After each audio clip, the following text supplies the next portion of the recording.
Hi, in this lesson, we're going to be talking about how we're going to have Bible study tools that will help us in our Bible times. So let's get into it.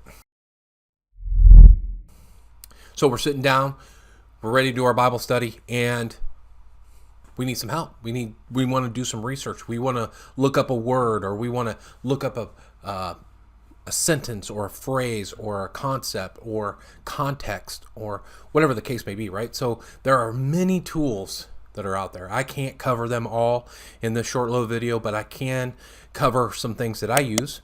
I have some things that I do in my personal Bible time and some concepts and some things and some philosophies that I believe in when it comes to your Bible study tools. The very first one is, of course, our Bibles, right? Our Bibles. I have my Bible with me here. And in our Bibles, if you go into the back, there are concordances, there's maps, there's indexes, there's things that you can look up where it helps you with the Bible, right? Helps you look, and you can look up words, love, joy, whatever the case may be. You can actually use the back of the Bible as a concept, right? And when I was a young Christian, I used that multiple occasions on how to find words and other references that are with that, right? So if I'm looking in one chapter or verse and I want to find where else is located, I can look in that concordance and it will help me. The second thing I like using is a journal. I think journaling is one of those things that we need to be doing each and every day. I think journaling will provide us a way that we can always go back. And we discussed that in the video up above where we took the idea that, hey, I can journal, I can put this stuff down, and I can refer back to it. I can judge my growth. So another tool, I have a couple journals, right? It's not so much journaling, right? Because we've discussed that before, but I have paper journals. I use all sorts of different kinds of these. I have also, let me open up here. I have OneNote, and what OneNote allows me to do is seeing how these, I can make my own notes, right? I can see my own notes. I can be able to process them here and see how I'm able to capture what it is that I want to keep for later uses, right? And we'll be looking at this here again shortly. But as we look at the scriptures and we're looking at what God is doing in our lives, we're going to be able to really search the scriptures as you're seeing over and above, right, what we are looking at.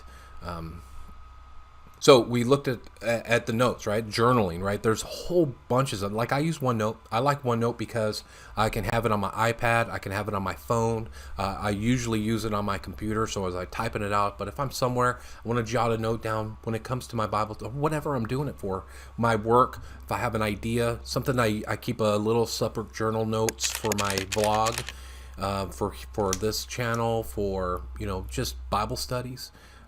Maybe you're setting up for a Sunday school class. What do you use notes for? What do you use your journal for? Do you have a Bible study journal, and what tools do you use? Put that in the comments below. It'd be kind of neat to see how many different tools that are out there. I use some, but I don't know them all. So it'd be good kind of collaborate on different types of tools. So the second tool, or the third tool rather, is, so we got the Bible, the references in the back, very helpful tools. They're ready at our expense. And what if we had something though that had everything all in one place? Wouldn't that be phenomenal? Well, we're in luck because there's actually one that does that. And here what we're seeing is the Bible Sword Searcher, and this is something that I've used for quite some time, and how you're just going to be able to do a whole bunch of stuff here. So let's go through this a little bit here. So I use the King James, but here in the Bible it has several different types of the Bibles that you whatever you are comfortable with and what you're looking at. You can list the commentaries. You can look at different type of commentaries. I keep it short and sweet, so I know exactly where I want to go, and it's different books, right? One of the greatest books in here is Ian Bounds on Prayer.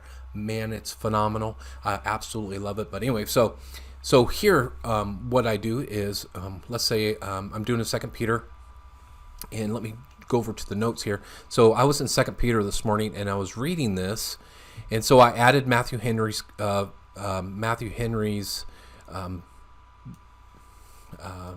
thought on what it talks about faith and having our faith, right? So God has given us everything that we need that pertains to life and godliness, and through adding the scriptures in our lives, right, we can then use the scriptures in our lives to then act out on faith, and that's where I tied that into. So that we might be partakers of the divine nature, having escaped the corruption through the world through lust. So as we look at the scriptures, we're able then to really look and see the different elements here. So as we dive into our Bible studies, and we're taking notes, and we're doing a word study, context study, we're able to see how this is going to be helpful to us. Okay, so when we consider what we're seeing here, we're able then to come down here. So I go over to verses 5 through 7. Let's look at 5 through 7.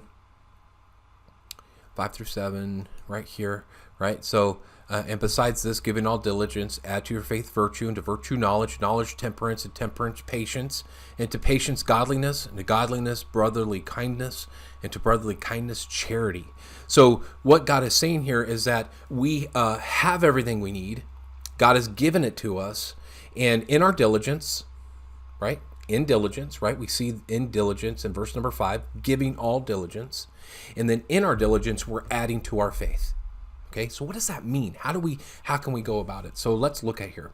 First of all, I want to look up, this is where I can see how the Greek is associated with the Bible verses that I'm using. So like, for instance, I want to look up diligence, and then what this allows me then to do is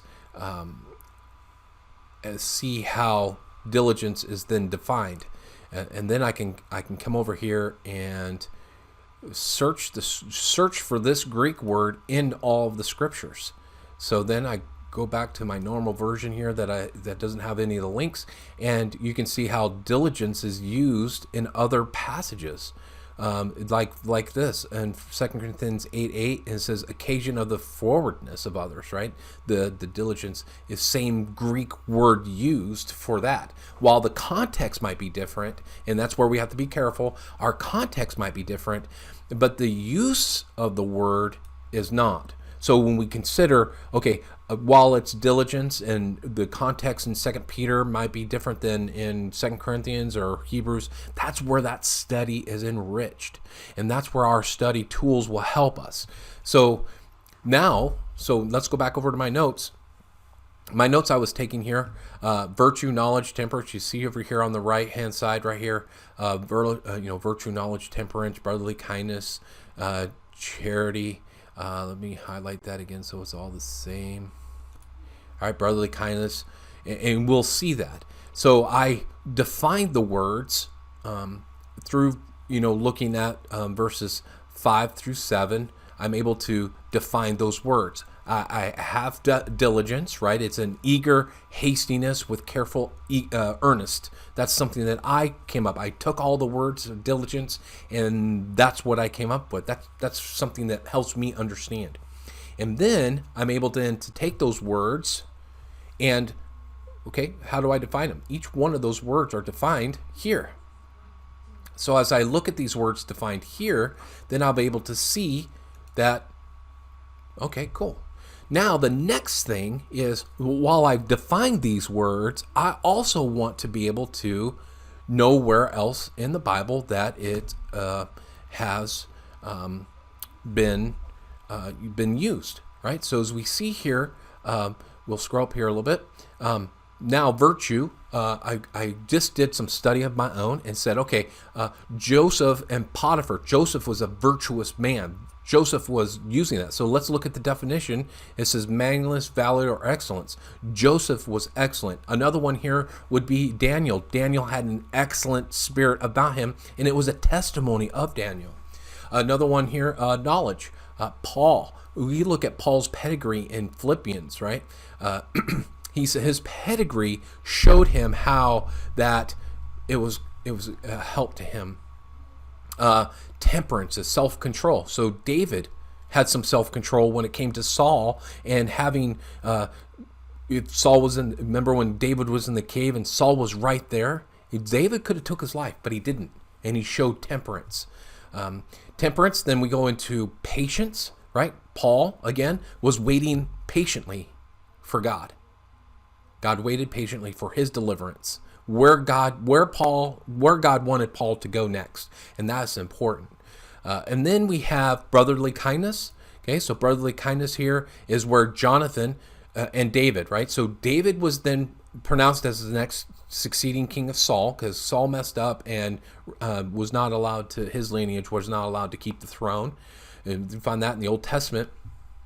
Well, Jonathan helped David, and they were like brothers, right? That's that fraternal love, or that fraternal affection, that fraternal brotherly love. Just like I love my brother, it's the same concept, right? So that's where that brotherly kindness comes into play, and we need to be like that to everybody, right?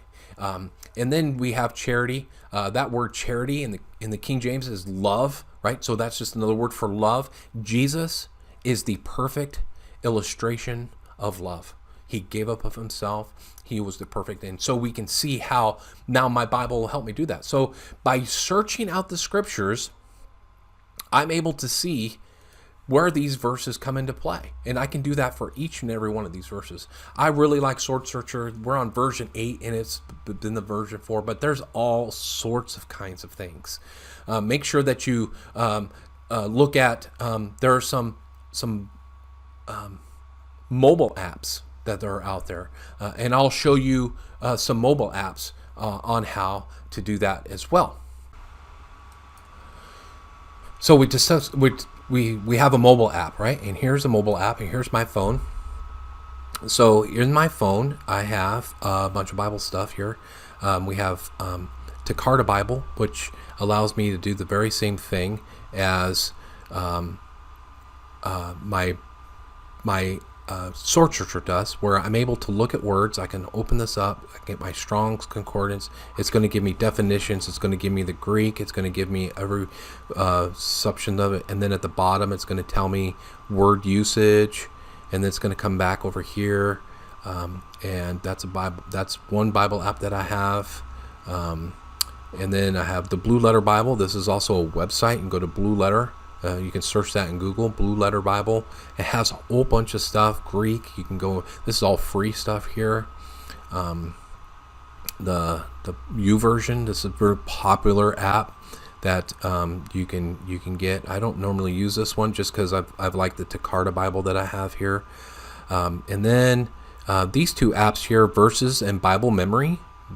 This one here, I'm going to get into that into another section, but those are Bible study, Bible memorization applications. Okay, so that's going to be able to help us as we memorize the scripture and put it into our heart's life, and that will be on a separate video. Probably the next one we'll talk about the importance of memorizing scripture and applying it to our lives. But then these apps will be able to help us. I actually have my kids using them apps, and it helps them to memorize scripture and go forward with that. So I hope this video was good, practical, helpful, and tips and tricks on how to use the scriptures, tools that we have.